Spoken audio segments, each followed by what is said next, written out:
Welcome to the Rogue Journal Club, where we tear studies apart so you don't have to. The Rogue Journal Club is a ScioSophia production, featuring long-form discussions of peer-reviewed studies published in academic journals and their connections to society.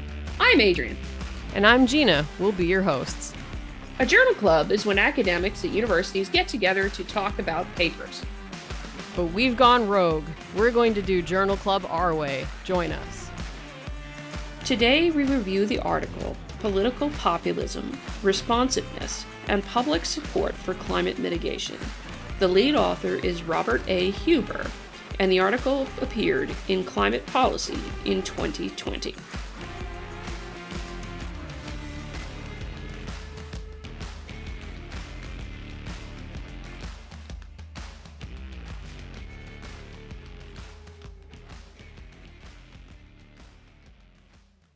Paper time. I read it 2 weeks ago and then didn't look at it again and then forgot what it was about. So then I had to read it again today. So it was almost like I didn't read it until today, but I technically was super prepared and then forgot what I'd read. So I read it last night, so we're all doing good today. Yeah. All right. Well, we're good.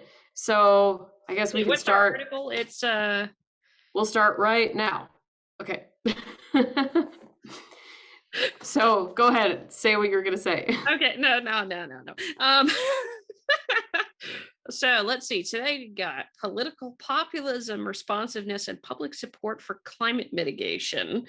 Lead author Robert Huber here, and it was a journal called Climate Policy. Which is it just me, or are there like random journals for everything now?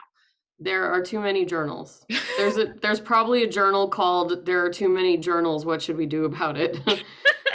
The journal of too many journals. Journal of too many journals. Oh my gosh, yeah. Yeah, I bet that if not, now there probably will be one in a week out of like India or something. Elsevier or Springer starting that one just to make a little bit more money off of it, right?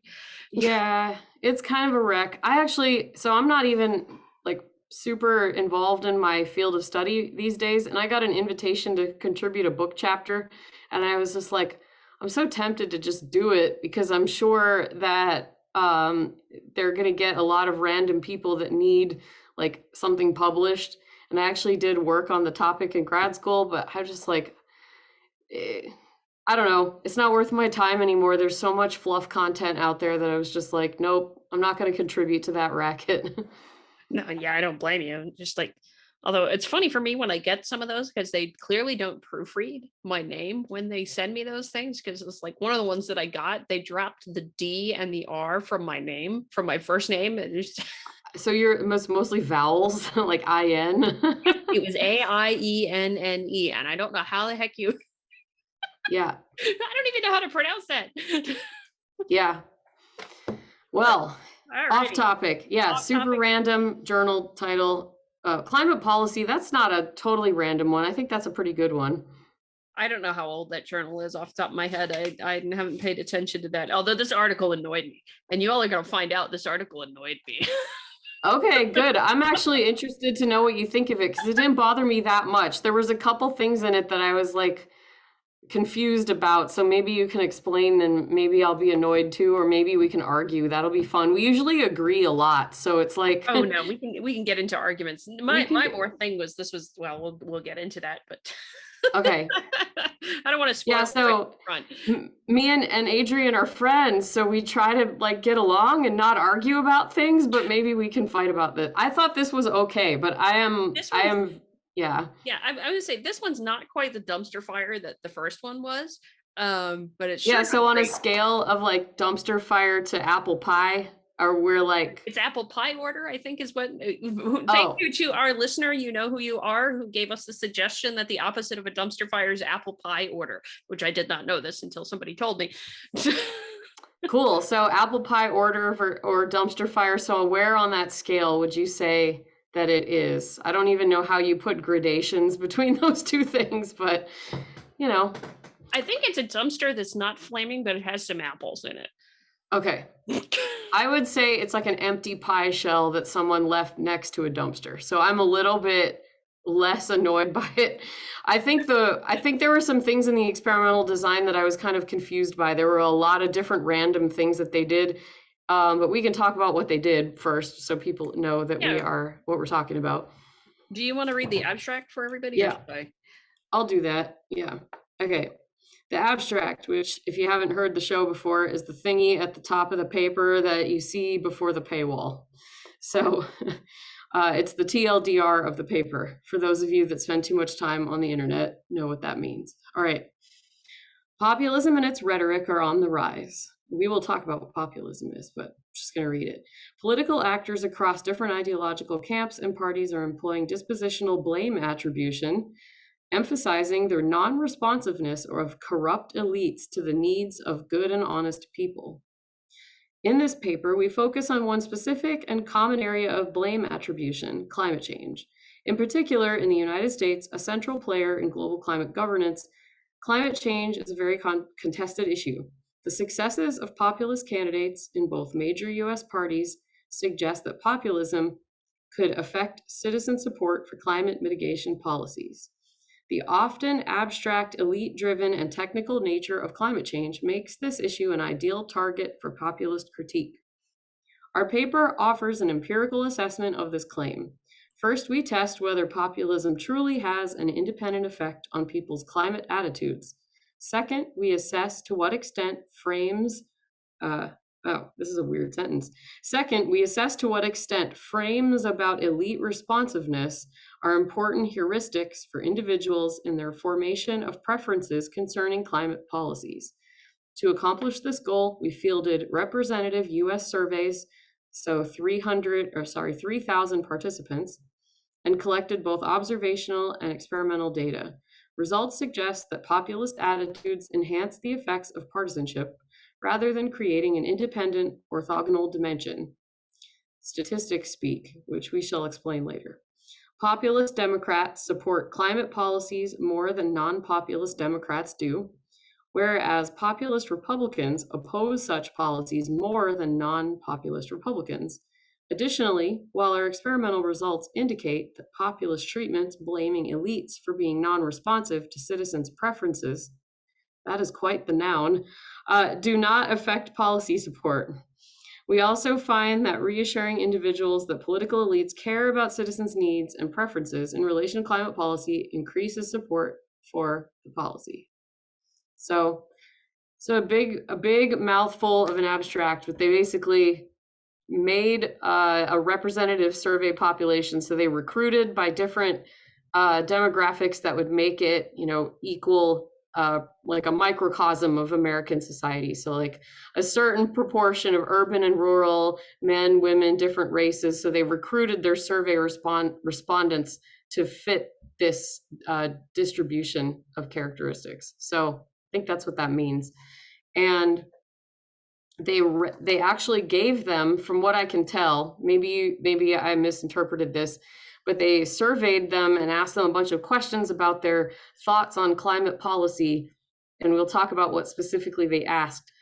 But it was followed by reading some like fake, I don't even know what you'd call them. They're like paragraphs that make you think certain things about the political elites. I'm going to find like an example of what the context treatment conditions. Yeah, these are like priming. So in psychology surveys, you like sometimes if you want to stimulate a certain like mental reaction to something and then see how that mental reaction affects the answers to the questions, you'll like actually simulate like that by giving them something to read that makes them react. So like, for example, if they were in so they have these paragraphs that they would read where it was either about climate change or just a general thing about politics that doesn't really talk much about any specific issue. And then it would be like a high amount of populist rhetoric and then a low amount of populist rhetoric. So there were like 4 different things. It was either high climate, high general, low climate, and low general. So an example of one of those would be, most policymakers, scientists, and other experts agree that climate change, also known as global warming, is a serious problem in the United States. They also agree that far-reaching new policies are needed to deal with this problem. Many Americans believe that political elites, including policymakers, scientists, and other experts, care about citizens' interests when dealing with this problem. After all, they are citizens too. So that's that is the high responsiveness. So that's like the high amount of care in the thing, but then low amount of care. Policy makers, scientists, and other experts agree that climate change, also known as global warming, is a serious problem. They also agree that far-reaching new policies are needed. Many Americans believe that political elites, including policymakers, scientists, and other experts, care mostly about their own self-interest rather than their citizens' interests when dealing with the problem. After all, they are out of touch with the citizens and their needs. So that would be like that's the higher populist rhetoric one, but they call it low responsiveness, but it just means like a low amount of care is implied, whereas the other one means that the political elites do care. And then the other one was like the same wording, but just didn't mention climate change. Yeah, no, it's more just like general topic stuff. And now that you read it, I noticed something that just gets me so mad. Okay. Because the climate scientist in me would have been like flagging this paper down like, you idiots, why are you telling some people something that is a false statement? It was a false statement in what you just read. Most policymakers, scientists, and other experts agree that climate change, also known as global warming, is a serious problem in the United States. And it's not the serious problem part. It's the fact that they equated global warming and climate change as being the same thing, and they are demonstrably not the same thing in climate science. Yeah, I guess global warming is a component of climate change, but it's not all of it. Is that more accurate, or is it worse than that? Is pretty much what it says on the tin. It's the warming of the Earth's average temperatures, right? Sure. But climate is more than temperature. Climate is temperature, it's precipitation, it's weather patterns, changes in weather patterns on average over time. And so it's just like when you break it down that far, global warming is not exactly the same thing as climate change. I'm sorry, it's just a completely false statement. I roasted a communications professor for doing this when I was in grad school. So oh dear, that must have been fun. I would have enjoyed watching that. Oh, you know, that was really entertaining because how I roasted him was on the midterm exam. I roasted him the essay in the midterm exam that he kept using it. And just like, I'm a climate scientist. You're using my language wrong. That's funny. So he had to give me an A too. I did so well. He probably hated it, but he had to give me an A. Well, that's what you got to do. You know, if you're gonna do that, you at least better be right. So yeah, I guess that's a good point. I didn't really catch that, but that's fair. Yeah. So yeah, that's frustrating. I don't know, what effect would that have had on the results, I wonder. I mean, it's hard to say because it's gotten so stuck in the lexicon that way, in the public lexicon that way, that people do equate the two, even though they're not the same thing. It's admittedly a big beef of a problem. How do you take the language back such that folks recognize the difference, and that when scientists say climate change, they don't necessarily mean just temperature at this point. And it's very difficult to win that argument and how you would go about doing it. Which is where a communications person would be helpful, but yeah, this is an interesting. So what department was this? This is political science and sociology at University of Salzburg, Austria. And then at ETH Zurich. I know some people that are there, not in this department. I know ETH Zurich, not in that department necessarily, but there's a few really, really good climate scientists in that department that I know about. Like Reto Knuti is one of them. He's a brilliant guy dealing with the climate modeling world, and he could have flagged that down in a heartbeat if they'd asked him.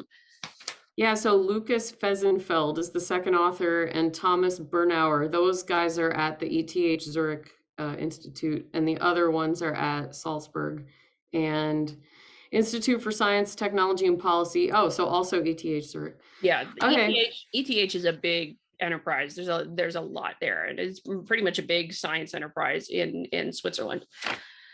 Yeah, a bunch of people that I work with are there. So, and I met some of them at the conference last week, which was really surreal and cool.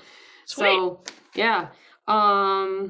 So, okay, back to this topic. So there's a couple of terms that I feel like we need to define for the listeners before we dive into more of this.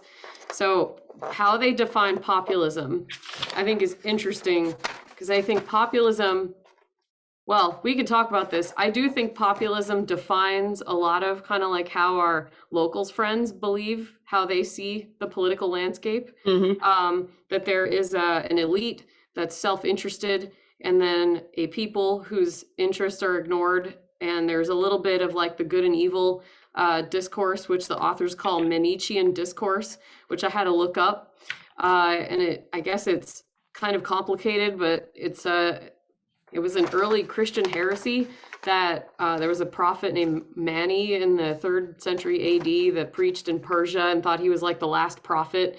And it was this discourse about how there was a fall and we're all we've fallen from good, and to get back to our pure selves, then we have to get back to the beginning, how we were before the fall, and this battle between good and evil. I don't think he's the first one to say this, but I guess this is what the authors and maybe other people in this field think populism is, like that it's a modern manifestation of this Manichean discourse. So that was neat. Didn't know that. I don't know how I feel about it because I'm not an expert in those things. But and then the other thing is they're saying that populist rhetoric is an example of dispositional blame attribution, which I had to look up too. And that means basically. Did you look it up? Because I did not actually, and I'm wondering what that is. Yeah, dispositional attribution versus situational attribution are kind of like the two things that in social psychology, it's like how people describe the motivation behind behaviors. So if you say like, I didn't do a good job teaching that class because because the students were unruly, that is situational blame attribution. And then dispositional is that person did a bad job teaching that class because they're stupid. It blames the disposition on the behavior instead of the circumstance. So apparently it's common, at least according to social psych research, that people tend to apply situational attribution to themselves and dispositional attribution to others on average. Okay. So that's like a fancy way of saying that the elites are ignoring us because they're bad people, and we're doing what we do because of some situational reason.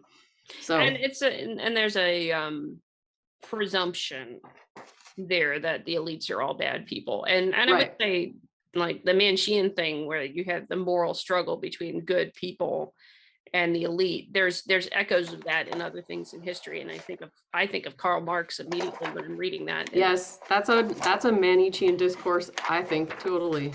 Yeah, because his was the bourgeoisie versus the proletariat kind of. Yeah.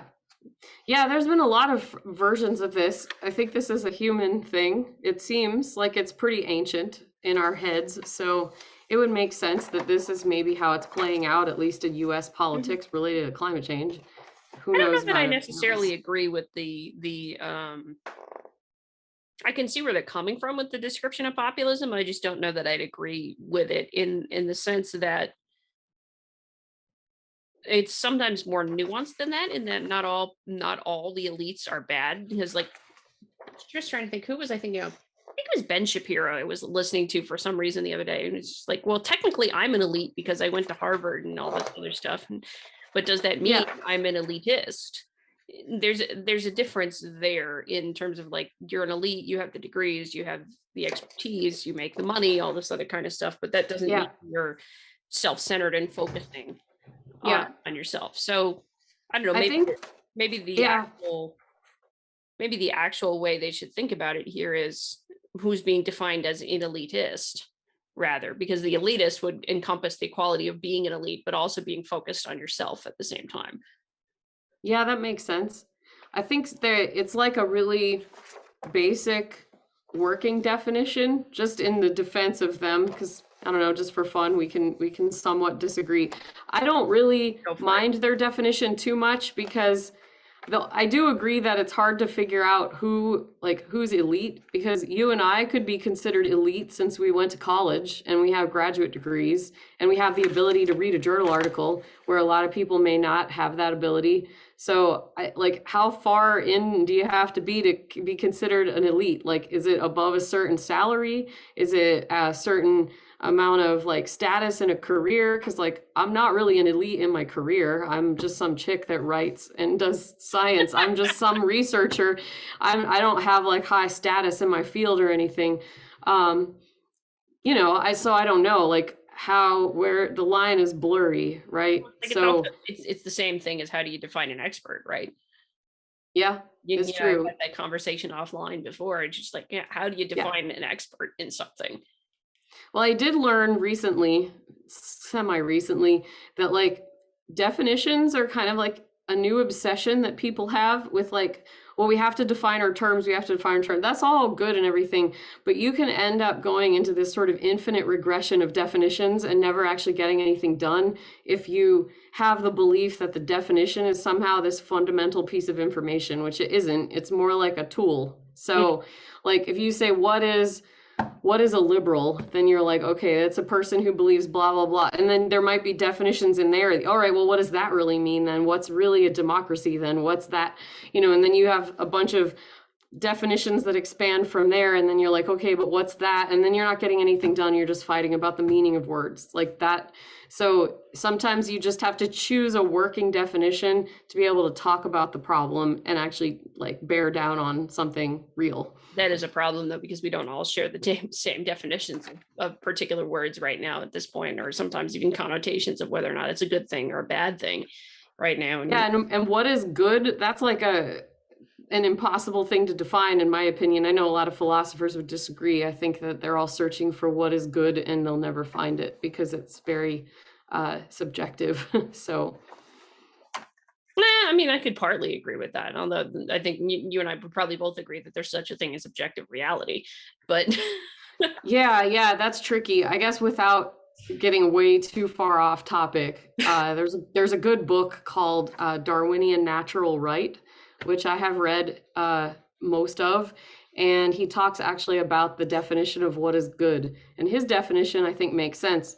It's what does not frustrate human nature. And he actually has 20 traits that he thinks are common to all humans across cultures and time. And I thought it was a really compelling argument. Some of his examples, I thought he sidestepped some uncomfortable facts that people don't really like talking about. But for the most part, I thought it was an interesting argument because you don't really see people talking a lot about human nature. So that's kind of where I get my point of view from. And it would take a whole other podcast to really unfold that. So we don't need to go there today. We don't need to go there. We already spent a lot of time on these things. So anyhow, definitions.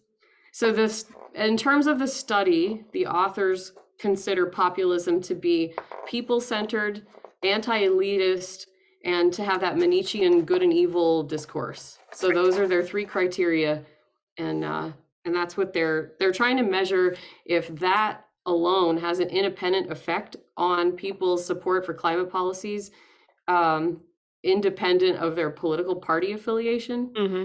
And I guess the results were it was kind of a weak effect, but it did tend to make the political, ideological, Democrats who had populist leanings became more supportive of climate policy than Democrats without populist leanings. And then the Republicans with populist leanings became less excited about climate policy compared to non-populist Republicans. So it kind of just polarized everyone, which if you've been on the internet, you will not be shocked by that result. I would not be shocked by that result if they actually demonstrated that at all. Because the way so we can get into their methods, because did they have a control for the treatment conditions? Was there a no treatment group that just answered the questions without reading the treatment? I feel like you need that, right? Let's get to the thing. Oh, the other thing they talk about here that's probably also kind of relevant to the thing about populism is the chain of delegation thing, because it's the core of a populist critique. And it's the idea that, Responsiveness is a key element of the principal-agent relationship chain of delegation between voters and political elites in Western representative democracies. Citizens delegate to elected officials, hoping they will represent their preferences and respond to changes of opinion. If they fail to do so, citizens ultimately hold them accountable, for example, by voting for other officials. The chain of delegation has been at the core of populist criticism. Populists tend to claim that elites are not responsive to citizens' needs and preferences, rather follow their own interests. Thus, central actors in policymaking, the people, are mostly left out of the process. In what follows, we argue that claims about responsiveness affect individual climate policy support. So there's that I thought was kind of relevant, because what they actually measure in here in those treatments is the responsiveness thing that's part of the populism dialogue. It's not populism itself per se, but Yeah, well, they did say at the end that this was a pretty contrived scenario and that it's hard to tell what this was actually demonstrating. So I think I think that was another problem I had with it. Was this is pretty contrived piece of treatment garbage. But anyway. Yeah, so go ahead and unload. What are all the issues that you have with the study? Because I actually want to know before I go put my foot in my mouth. I'm not that good at principal component analysis, and I'm not sure how appropriate that was for this kind of data. So that's also I'm doubtful that it was very appropriate, just because that's very hard to do on social science data to begin with. And okay, easily one of my biggest beefs that I have with this article is that for key points, there's kind of a general unwritten rule with research, in that you don't anything that you need, be it tables or figures or text, if you need it to make your point in the article, don't put it in the appendix. And that's the biggest beef one of the biggest beefs I have with this, is because everything to sell that point about the partisanship and populism thing, it's not in the paper itself. You could not come to that conclusion by reading the graphics and the analysis that are present in the paper itself. You could only get that if you went to all the material in the appendix. So something for a main point they were trying to sell, they left it completely out of the paper. So that's why I was just like, I'm reading the paper and was like, that doesn't prove your point at all. What did you find in the appendix? I think 2 weeks ago when I read this, I went into it, but I don't remember. I didn't get to read the appendix. Okay. As an old mentor of mine used to say, is just like, you should be able to get the main points of everything that the author was trying to say in the main article itself without the appendix. The appendix is for the folks who are geeky and want to go look at the rest of the details, right? Yeah. Like they want to read your, like, I know what you mean. So I guess that was one thing I had a problem with. There's others. Yeah, just go for it. Just like plow on through. I'm very curious. So I get, how do I put, well, I can leave that general comment for later, because it's just a general remark on the idiocy of researchers. Because I know one of my thoughts when I had this after the fact, as I was reading it, was like, why do you think people are stupid that they have to be led about by all of this? Well, we had that discussion in the last episode about that other paper where he wanted to, the author views the non-scientist public as sheep or lambs that need to be shepherded or something. It was like very paternalistic. I do see that quite a bit in the science communication literature. This well, these folks just have all these wrong beliefs and we have to convince them otherwise, and do all these sort of clever things to help people come over to our side. And it's like, there aren't enough different viewpoints out there to catch those things anymore. Yeah, and I'm just trying to find where, but that's where it caught me again. It's like, well, this populist discourse can lead people to think about this, but I'm just also like, wait a minute. Are you not thinking of the reverse, where people are actually seeing it for themselves and not feeling represented, and so politicians and people wanting to get elected are responding to that and creating the and talking in that language?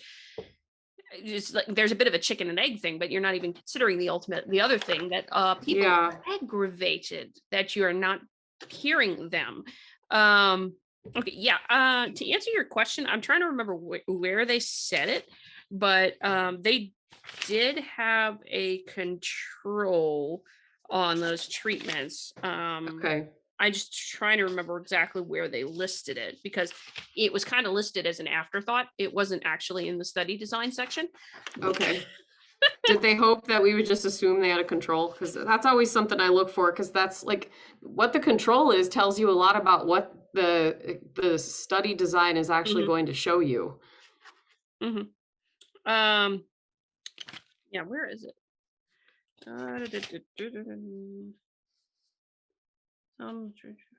Wait, I know I read it because I highlighted it, Yeah, and now if I can a find, lot of my highlight colors didn't come out, so I had all these things oh no, highlighted in multiple colors, and I can't see them all now.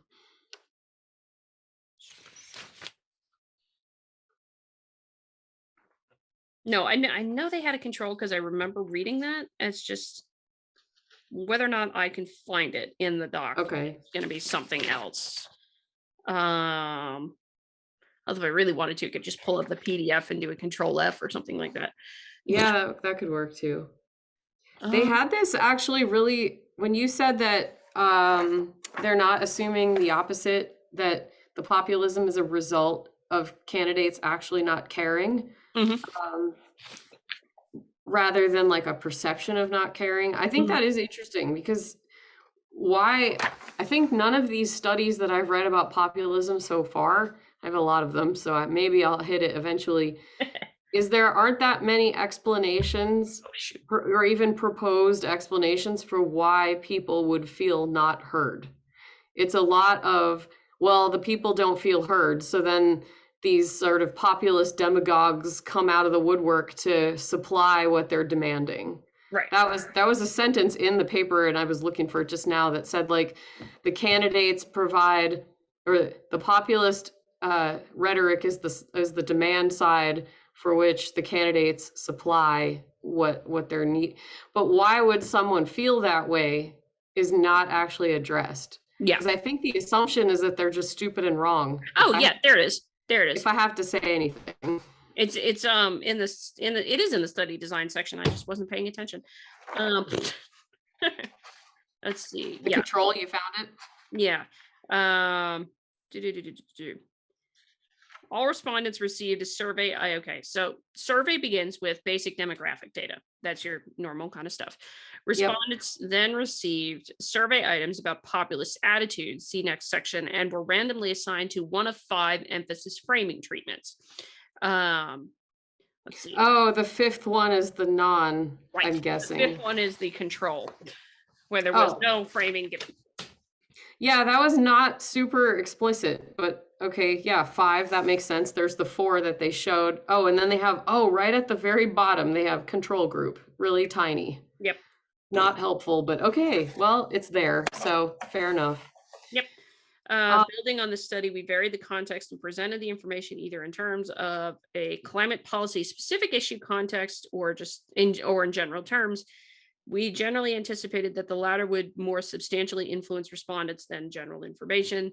This approach resulted in 4 treatment conditions and a control group, as summarized in Table 1. It is important to note that we provided more stylized treatments in order to avoid any conflation of the populist message with politically left or right terminology or words associated with the Republican or Democratic Party. Thus, the frames lack any thick ideology and present pure populist critique, which is necessary for disentangling partisanship from populism. We provide these statements both in a climate specific and general context in order to test the robustness of the responsiveness argument. While we anticipated the general responsiveness statements would affect individual policy support, we expected the effect to be more pronounced if the frame was explicitly phrased in the climate context, which is basically to say if you poke somebody's nerves about something that they are passionate about, you're going to get more of a reaction. yeah, because the sort of general ones are just about like problems. They don't say which problems, so it doesn't make you feel any certain way.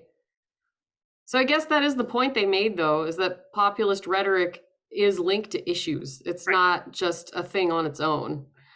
And So I actually had a problem with the way they did the treatment conditions of the framing. And so tell me what you think, because like in the low responsiveness climate condition, they say many Americans believe that political elites including policymakers, scientists, and other mhm. experts care mostly about their own self-interest.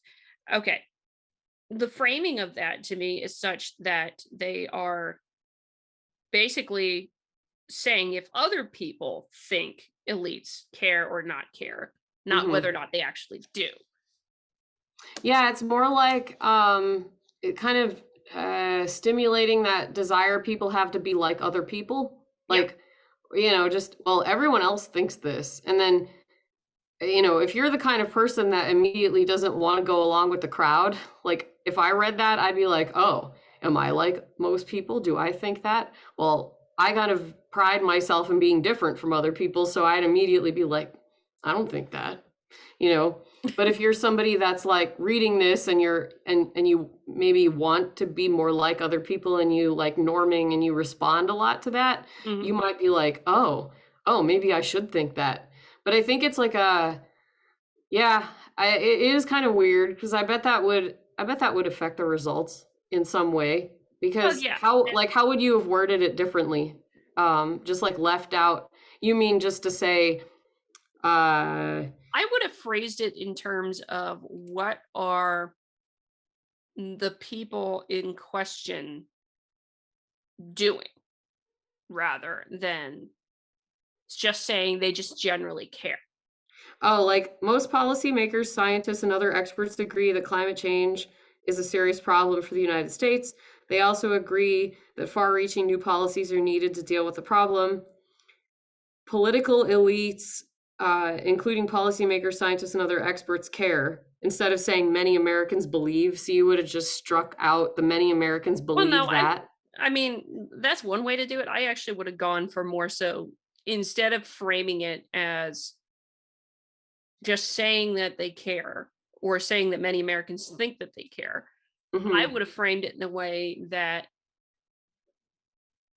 Oh, like how are they I'm drawing.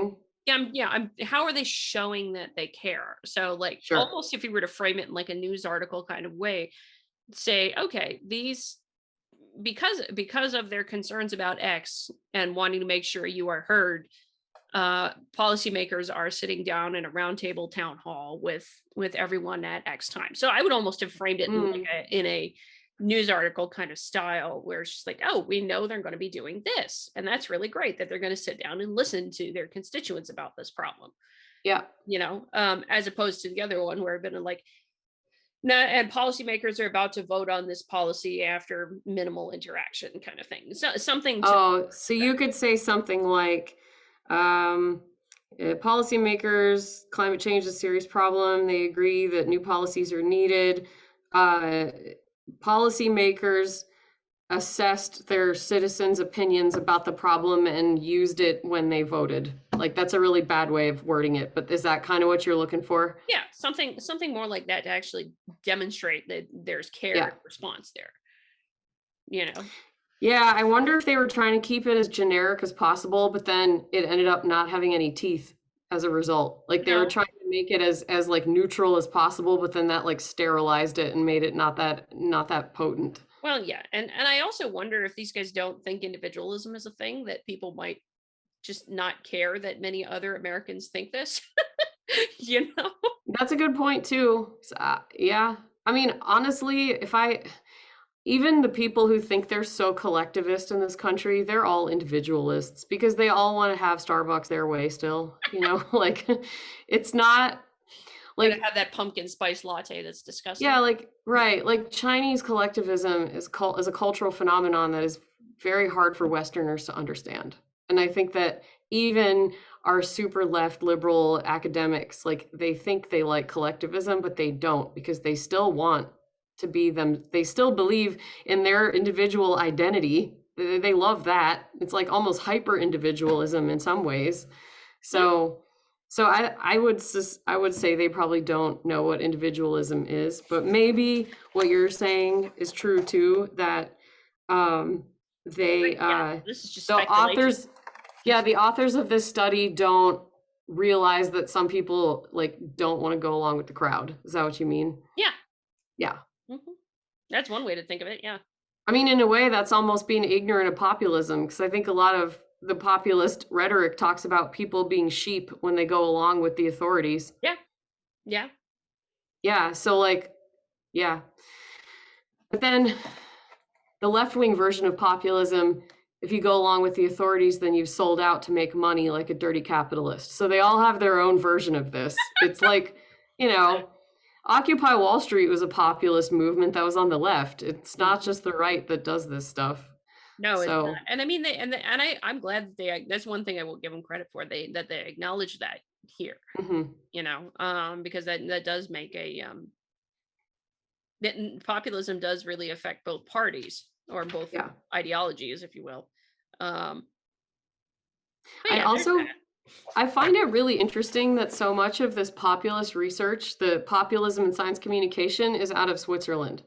Like the Swiss value, like cultural value of neutrality, I think might be the reason why that like the researchers in Switzerland seem to be interested in this topic and like wanting to bridge the gap.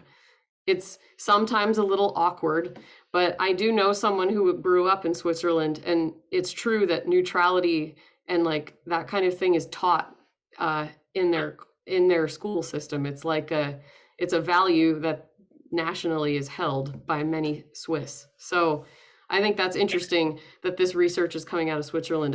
There's a whole lot of papers in my populism and SciComm repository that are about this, and they come from Swiss organizations in large part. There's collaboration, so there's others involved, but Yeah, I would not have called that. That's interesting.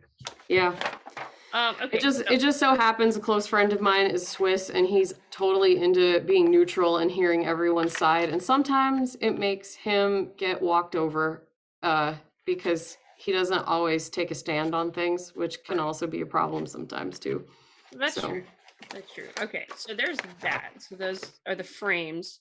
So after the treatment, they asked respondents about their climate concern, policy support, and willingness to pay for climate mitigation policies. Now, I did want to make a note here because it was another thing that bugged me, though it was minor compared to everything else. And I've got a lot of, I went in peer review mode, so it might have been reviewer too. At one point. They need you, I think. And honestly, I had a little bit of a beef with the concern and like the questions they asked for that section too. So I want to hear what you're. Yeah. I think this was the part that I was like, why would you frame it that way? That's kind of like ignorant. Yeah, no, it's so one of the things they didn't, I mean, they talked about it at the beginning of the article a little bit where they made a distinction between adaptation and mitigation. Policy. Okay. Those are two very different types of climate policies that can exist. But here, and a lot of the way through, they only talk about mitigation. So this is one thing where I think they probably are, depending upon how they ask the questions, which I got to look at it and remember because I can't remember how they asked the question about support for policy or willingness to pay for policy. If they just said policies and they're just lumping in all sorts of policies, most people might think mitigation policies because adaptation policies are lesser known, just in the general public lexicon than mitigation policies are. And the reason why is the mitigation policies are the big ones that lead to like pushing for renewable energy or closing down pipelines or things like that. Yeah. Or having carbon capture and control things mandated on coal-fired power plants. Those kinds of things. Yeah. Mitigation has to do with how are you going to reduce emissions. And you mean, yeah. Those are it's like national and international kind of policy decisions. Like the big sweeping things that are like stopping the train, sort of. Or attempting to. Right. attempting to is hard. But adaptation is on the other side and is lesser known because it's much more local. So it depends on how much your community is invested in doing that. But adaptation is, okay, we know there's going to be some changes. What are we going to do as a community to make the community more resilient? Right. So this is something that states and individual tribal nations and local communities and municipalities will engage in. So like New York City being as big as it is and having as much of a budget as it does, has its own climate adaptation plan. City of Austin, Texas has its own climate adaptation plan. But those are all at city level. Some of them are at county level. And some of that adaptation stuff gets incorporated into hazard mitigation planning by emergency managers in different counties and communities. So that's very local. But my kind of thing with this is like, don't equate mitigation and adaptation to be the same thing, because they're very much not. uh, Yeah, that's a detail that I definitely missed, but I definitely agree with you on that. And I think that the adaptation stuff is not talked about enough. The activists focus almost exclusively on mitigation, and both of them are necessary, but I think they would have more people on board from other ideological groups if they talked about adaptation also. Well, the adaptation stuff is really interesting because you could get a lot of people on board really easily, because even if you don't think the climate is changing, you might have concerns about flooding, rains, or droughts, or things like that. And Yeah. a lot of those adaptation policies can be wrapped up in the idea of, well, the community already experiences these things, and if they change, that's going to be more Hmm. of an issue. So, you know what? Let's make our community more resilient to these things anyway. Right. And Yeah. if the Well, climate why doesn't would that? change, we're Yeah, extra prepared. exactly. I also think that, they talk about how climate change is this very abstract, distant kind of big problem where you don't see it in your everyday life, so it can be really hard to connect with it. So it's really ripe for this kind of populist rhetoric.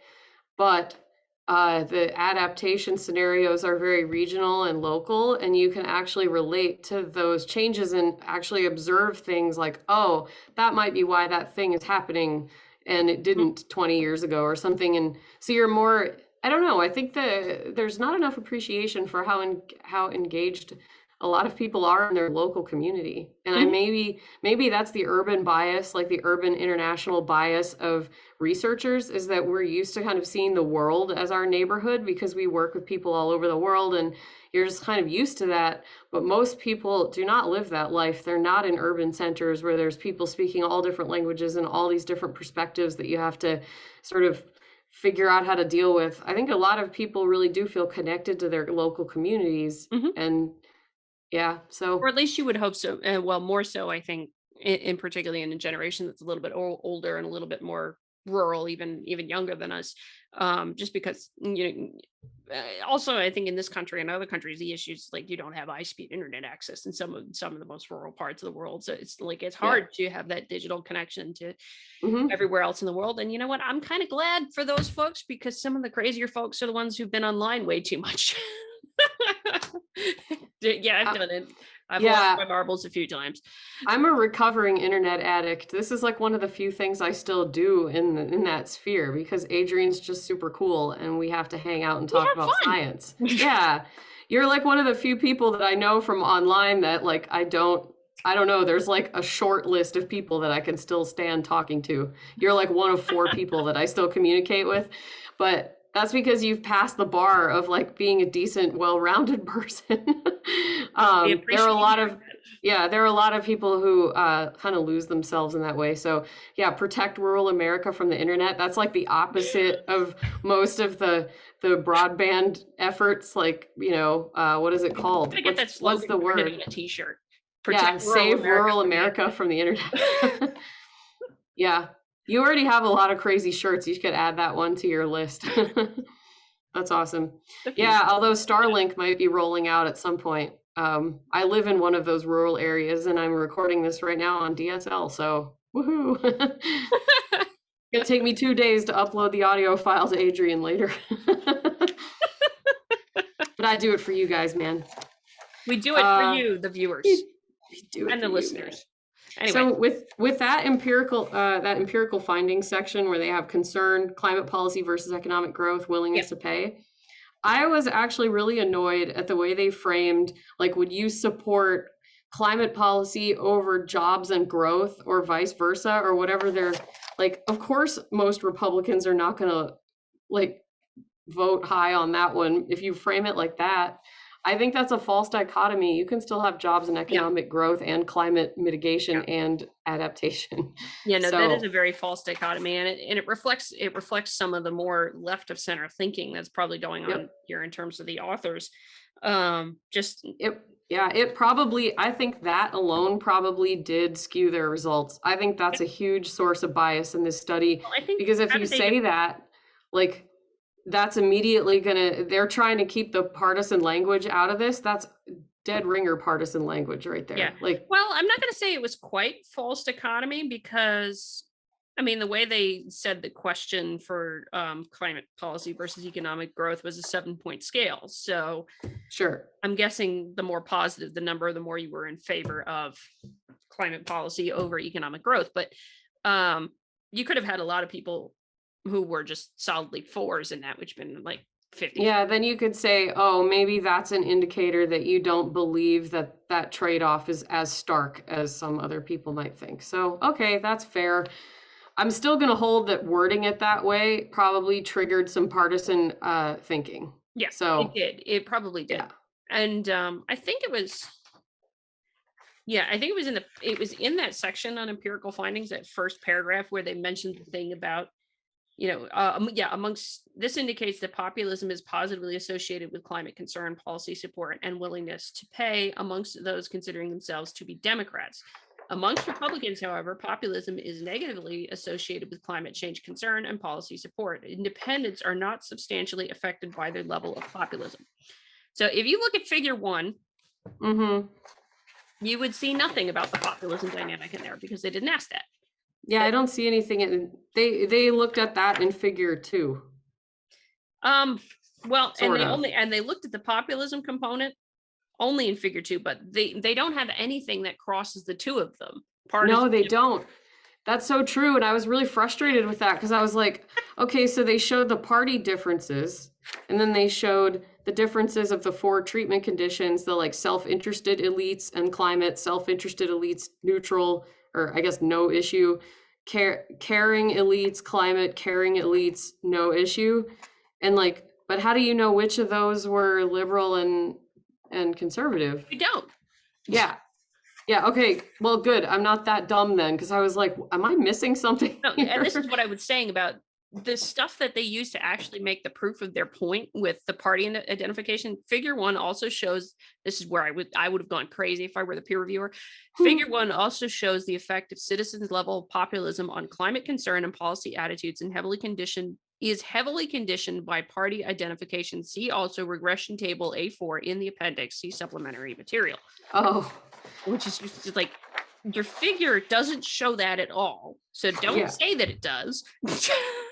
And then you make the reader have to go download the appendix to see your actual argument. If that is a key point of your findings of your paper, it should be in the main paper. It should not be in the appendix. Yeah, that's a good point. Okay, fair. Yeah. All right. That took a couple. I was annoyed with them because I'm just like, I would have flagged that as a reviewer because it's like, no, I can't find. That's not a conclusion I would have just reading that figure and the next figure after it. I might be able to intuit it just because of the standard deviation bars are shorter in one and larger in the other. But yeah, well, that took a couple apple slices out of my pie then. Yeah, well, I don't like when papers make me feel dumb. I like when they explain their stuff so I can think it through. So, I wanted to ask you what you thought of the of table 2 actually, which has the populist attitude dimension. Hold on. I think so. Wait, populist attitude dimension. Yeah. Oh, you mean like cares versus self-interest? All those were. So they were asked, everybody was asked, how much they agree or disagree with the statement. And it goes from strongly agree to strongly disagree in there. And some of them were reversed so they could code them easier for analysis when they did it later. Was this, willingness to pay? No. Table 2 is on 379. It was in the items for dependent. Oh, not figure 2, table 2. Table 2. Okay. Dang, figure and table confusion. Hold on. Flippity flip the pages like a kid scrambling to find the answer on a test. Okay, there we go. Table 2, populist attitudes. Yes. Yeah, what was this table supposed to show? I think that was like. That was the survey questions around the populism metrics that they had for measuring how much respondents were interested in were more populist than not. So they did measure that in the people on their own, in addition to exposing them to those treatment conditions. Yeah. Okay. Yeah, so these are the things they asked if people agreed with. All right. So let's see. This will be fun for the listeners. So what do you think? All right, people centrism. Yeah, you can follow along at home and tell us, say from 1 to 7, strongly agree to strongly disagree with each of the following statements. Okay, number 1, Politicians should always listen closely to the problems of the people. Number 2, politicians don't have to spend time among ordinary people to do a good job. That sentence is funny to me. Number 3, the will of the people should be the highest principle in this country's politics.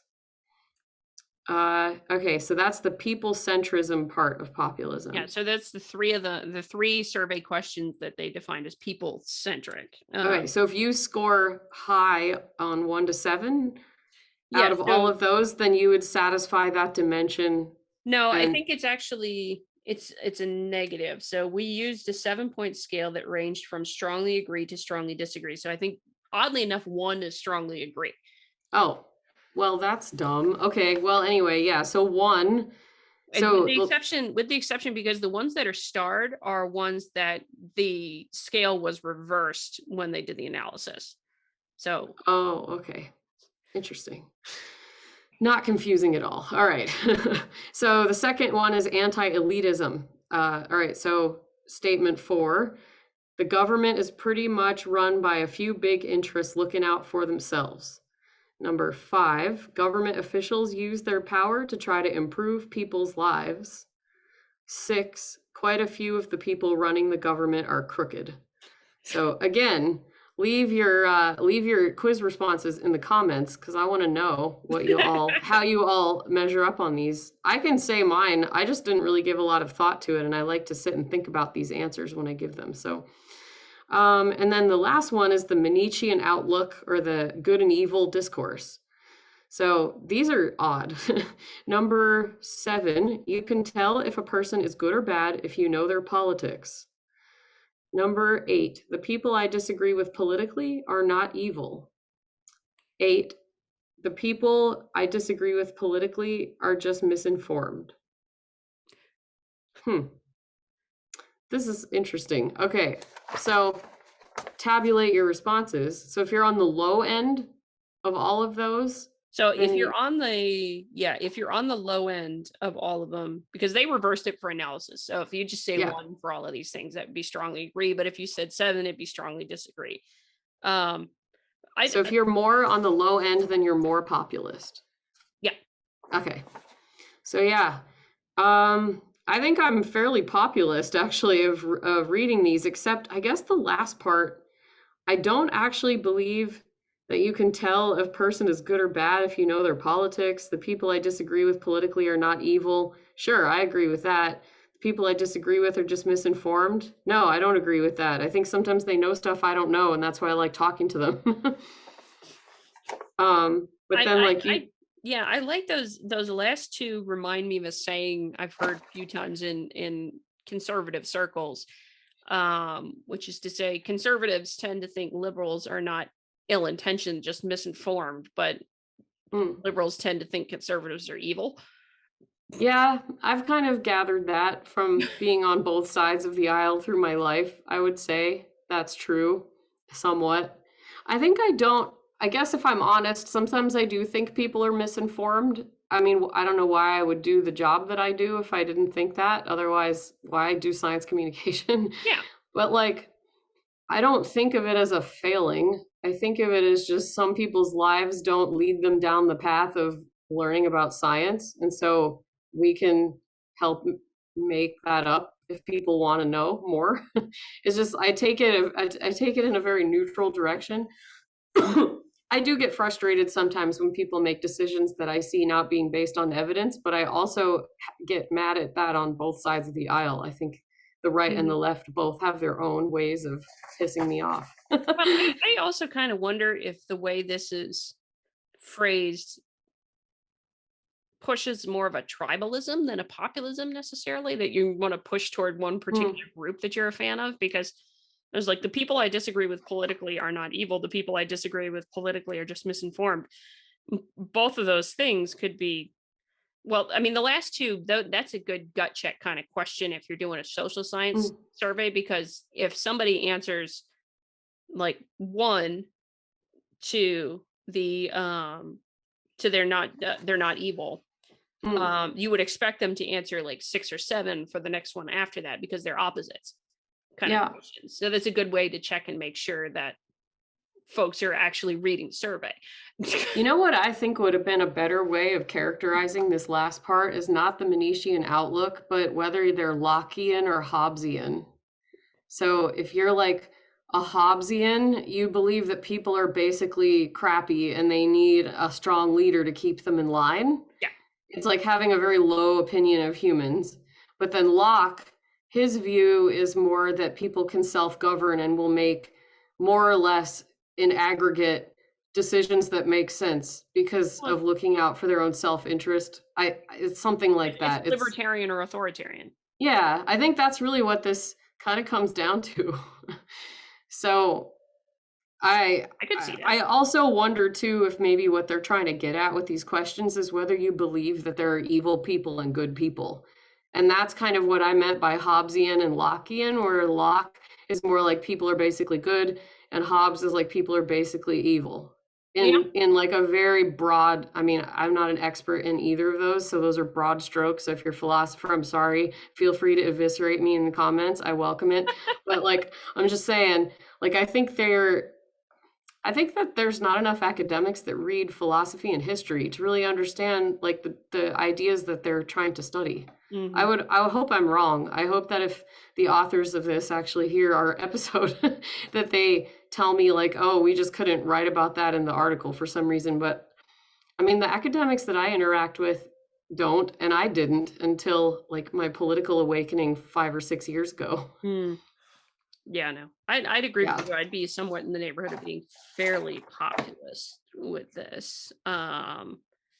Although I did find it funny to see the phrasing of politicians don't have to spend time among ordinary people. Like, if you wanted to trip off all the populists who were part of it, that was a good way to do it. Yeah, way to flip that switch. It immediately flipped in my head. I was just like, oh, well. Are you really that elitist that you think of them as ordinary people? Yeah. Yeah, I mean, you know, to some extent, I think I've even heard people say, you know, the Washington elites don't really know what it's like to be a regular person. So it may not be a totally weird thing, but it kind of struck it set a little bit of a mini alarm off in my head, where I was like, that doesn't feel good to read. So interesting. Yeah, I don't really have. I'm curious of your thoughts on that table because of the questions that they were asking. It was just like, huh? Yeah, they were interesting. The first set was all right, but the last one I was just kind of like, I don't know, y'all. It was a swing and a miss. Two hits and a miss. So I don't know if I have any other thoughts on this. If you have any more you want to, I did want to point out that they really, really beat up on Trump a lot, and it almost makes me laugh. Like there's so many digs like presidential nominee Donald Trump, or whenever this was written. I don't know if this was from what was the year this was published? 2020. Okay, so it's post Trump presidency. But yeah, they beat up on Trump a lot, and it's almost comical. Like I don't love him, you know, like no. But I think people make him out to be this like horrid person, and he's really just not. No, yeah, he's not an evil monster in the same way that a lot of Democrats and liberals aren't evil monsters either. So yeah, he's like, however, in the real world debate, populist messages are usually combined with ideological content, e.g., right-wing populist messages against climate mitigation made by US President Donald Trump. And then there's like 3 or 4 more spots where they're like, populists like Donald Trump, like over and over again. Like, anyway, I thought it was funny. I do wonder, it didn't come out very strong, but I do wonder if that was a framing thing to put like populism in a more negative light. Maybe generally. I mean, you can definitely tell that academics really hate Trump. It's like dripping from the pages of all this literature.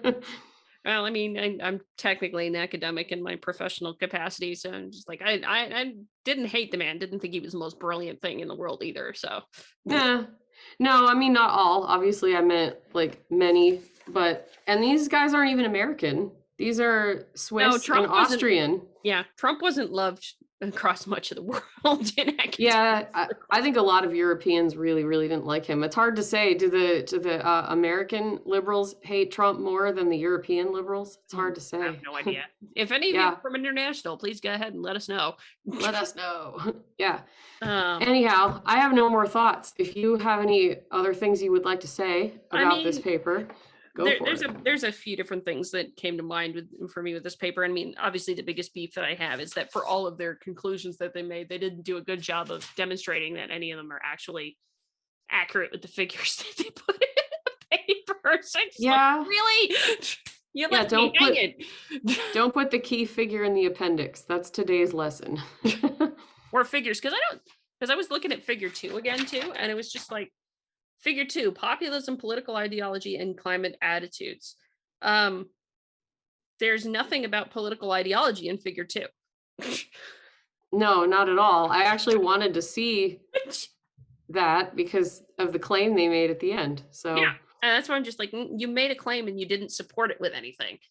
So yeah, it's like, might have been a well done study had they actually supported the claim well enough, but they did not. I think the one thing that I will say to put this into context is there are not that many representative large sample size surveys done on this topic. Yeah, It's not a small literature base, but it's also not huge, and a lot of the pieces are not they're not actively testing any of the hypotheses. They're more like the review style where they look at past data and claims, and there's kind of like think pieces, almost peer-reviewed think pieces, which can be kind of annoying. There are other surveys. We can always talk about them in future episodes, but it is good that someone is actually putting these ideas to the test, because I think thinking about populism is on the right track for what's going on with science communication. I think that they're trying, and I don't want to beat up on them too much, because I would rather encourage that more people look into, I would say, why people are attracted to populism. Mm-hmm. That's a more interesting question to me that I don't see as much research on. Yeah, no, I agree in the sense that, it's we talked about this in the last episode too, that the trust in universities in particular has plummeted in the last 5 or 6 years. Yep. And in part because there is a common view that this is an elitist place. This is a place that doesn't care about anybody who's not there, or doesn't think like they do. And that's concerning, because I think maybe for the next time I'll dig up a paper on actionable science or something like that we can think about, because that's an interesting topic where you are gearing your research hypotheses toward answering a question that is relevant to stakeholder that is not you. Quite often when you're doing actionable science is the short version. And I think that I do agree with you that thinking about populism is a good thing here, because as much as scientists and academics don't want to admit it, they're not necessarily looking in the mirror at what they have done wrong to push people away from them at this point. Yeah. I don't see it. Maybe you've seen it more than I have, but I haven't seen it all that much, and it's been concerning. And I know some of the conversations that I've had with folks in universities about this have usually gone around in a circle of, well, these people are just closed-minded, that they won't listen to us. And I was like, well, who's the closed-minded one? I've had some frustrating conversations with fellow graduate students. I wouldn't say that any of the actual practicing scientists really get into this stuff. They're too busy. Yeah. So graduate students, though, they have like just enough knowledge to be dangerous. They can be a little full of themselves and kind of haven't had that moment of humility yet. Yeah, they haven't had to apply for a grant yet. So I have had frustrating conversations of that nature with graduate students. I was telling one of my classmates at Arkansas about my project, the science writing stuff. And he said, well, why do you need to translate studies to people? They just should read the journal articles. And if they can't, they're stupid. And I was like, really? Are you trying to be funny? maybe that's his sense of humor. Maybe he was just trying to be contrary, but like he looked at me dead straight in the eye and said that. And I was like, okay, well, I don't know if we have too much more we can talk about now because I definitely disagree. But okay, you do you. So it's not super common. That was probably the most stark example, but I do get the sense that like we have to help them come over to our side. And there was a New York Times article that I responded to, and of course they didn't publish my response because it was nuanced and not left. But they said, it was an article like I went to a Trump rally and tried to listen and talk and it didn't work, so I gave up. Oh, I And remember was that like, one. Yeah. yeah, and I'm like, that is not what you're supposed to do. You're supposed to go and listen and not try to convince people to change their views. Just go and listen. And you could still disagree, but it's Yeah, useful to he didn't understand. listen. He wasn't there to listen. He was there to convince people and was Right. surprised that people didn't listen. And using the ploy of like, I'm going to listen to you so that I can convince you to agree with me, that's like completely missing the point. So I guess I'm not that populist. I think there's an element of conspiracy thinking that has to go in with populism, and I don't really ascribe to that. I definitely am more in the camp of ascribing incompetence rather than malice. Yeah. And then like the things are just a product of like organic change and just changing cultural attitudes that kind of happen in an evolutionary way. But certainly I don't have proof that that's how it happens. It just seems more realistic to me. You gonna make an appearance, Piper? You're gonna make an appearance at the end? Ooh, is there gonna be a kitty? Well, nope, you're running away. Never mind. She has stage fright. We'll get her next time. She'll Piper by furball. One of my furballs anyway. The other one may jump in at some point too. Who knows? What are you back? Would be exciting. Are you back? Oh, here it is. Oh, there's a cat. We have a cat on the show, everyone. Piper, what do you think of populist communication and climate, populist rhetoric and climate communication? Well, she can't hear you because I've got the headphones on. Oh, well, she did. She gave us cat butt in the camera, so I think that's her opinion. Which I agree with. I agree with it on some level.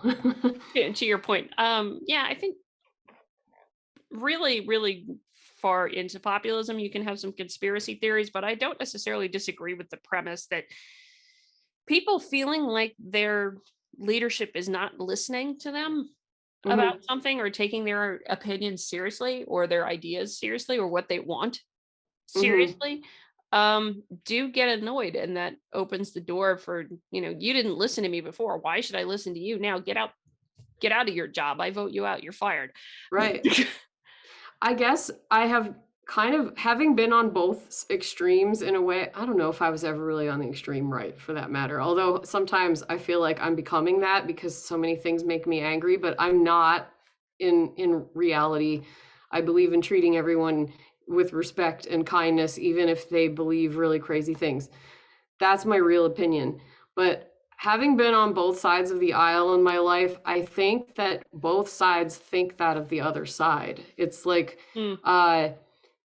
they believe the policymakers are not so when I was on the left, we believed that the Christian right and had the ear of all of the elected officials.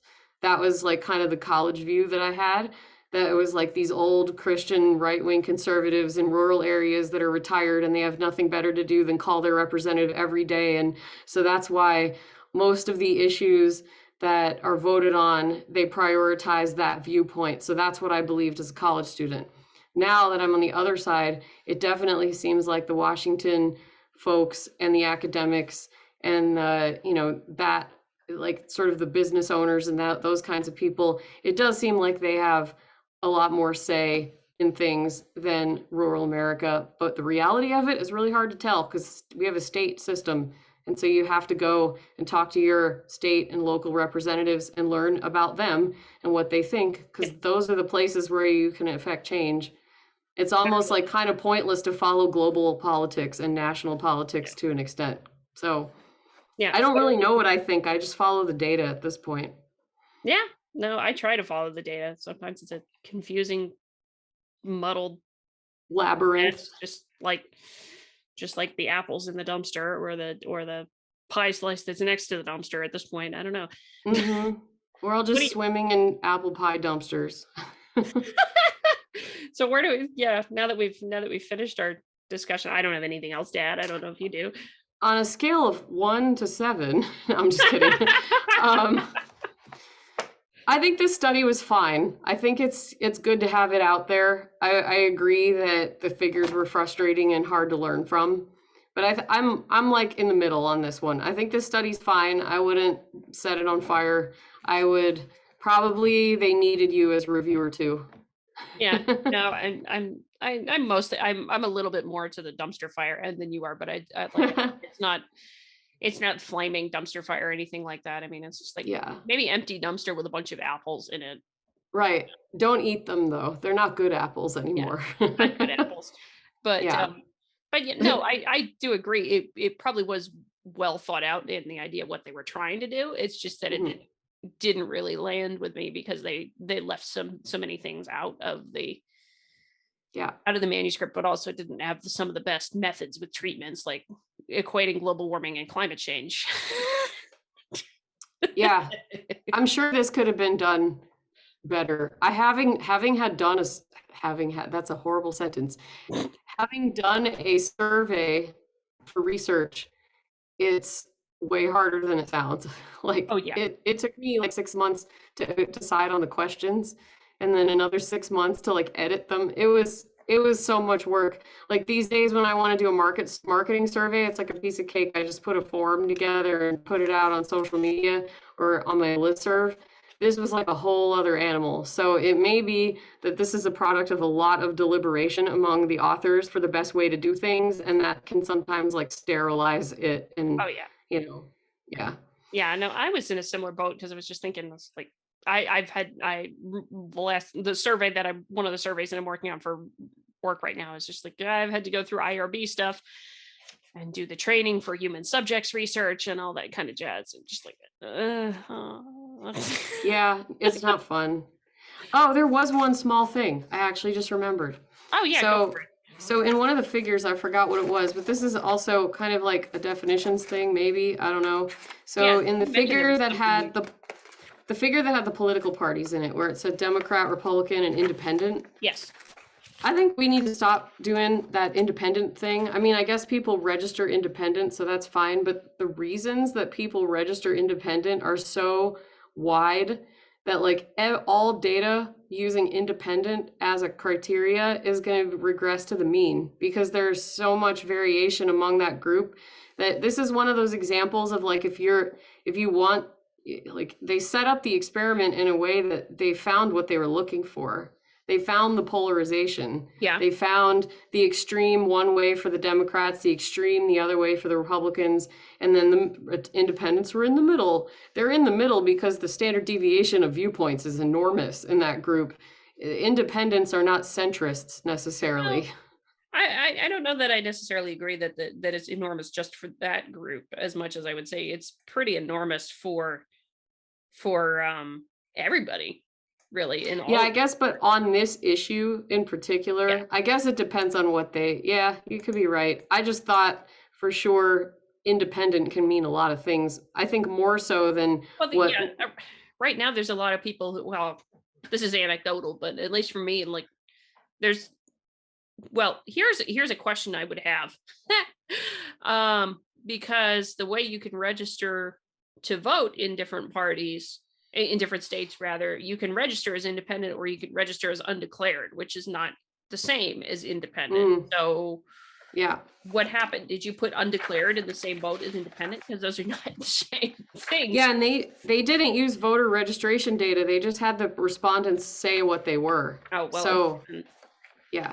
That could mean a lot of things. Like you could be a Nazi and say you're an independent, or you could be like a libertarian and say you're an independent. Because you just don't like the major parties. Mhm. That's all that means. Yeah. So, Well, I mean, it doesn't necessarily mean that. It's gotten to mean that more so now because there are folks who are pissed off with both parties and just want to be yeah. their own thing. So the independents, I think, are probably the fastest growing group of Yeah. voters in the country right now. But it could also mean I got views that correspond with both parties.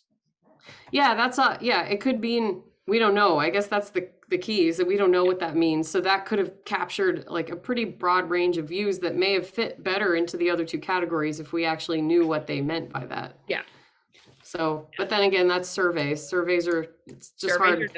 You can't give people 37 answer choices, or you have to use like super sophisticated statistics to analyze it. So, yeah, no, mutual friend of ours, Deb, mentioned in a message to me the other day that she's reading a book where the author pointed out that too much data is toxic.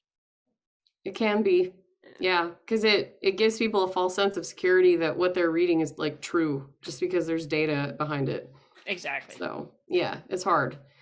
But it's not like we should throw out rational data driven methods either. It's just learning how to wield the weapon responsibly. A lot of people don't, especially because it's all there online now. You can just get it. Yeah. I also think that sometimes having so much data in front of you gives can lead to a sense of arrogance that, oh, we can know everything that there is to know about the world, and we'll eventually know everything there is to know. We're amazing and smart, brilliant people and what have you. When really what should happen should be the opposite, because when you get so much data, there can be so much noise in it that it's like you have a harder time teasing out what the truth is, not an easier one. Hi, Piper. Yeah. You back again? Piper's back. I think she's saying it's time to end the show.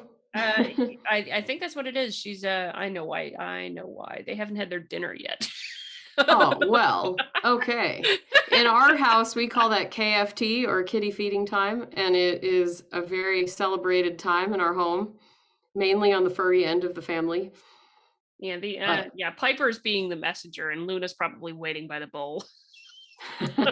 They're very organized. One of them is the supervisor, and the other one's the runner. Something like that, yeah. Okay. But well, yeah, cool. I think we got our rankings and what have you, and who knows, maybe we'll stick dumpster fire to apple pie order on a 1 to 7 Likert scale or something. Yeah, like that. We should. I'm going to create some graphic for that where it has like a dumpster gradually turning into a pie or something. I don't know. I'm not that talented of an artist, but maybe I could do something. We'll see. So maybe that'll be flashed on the screen, and you guys can also decide, do you think this study is on one end or the other? Leave your vote in the comments. And thank you for tuning in to the second episode of Rogue Journal Club. Thank you, guys. You have a good one. Stay curious, everybody. Thanks for listening to this episode of the Rogue Journal Club. If you want to suggest articles for the show, please consider becoming a supporter of ScioSophia.locals.com. The link for the Locals community is available in the show notes. The Rogue Journal Club is a ScioSophia production. Copyright 2022.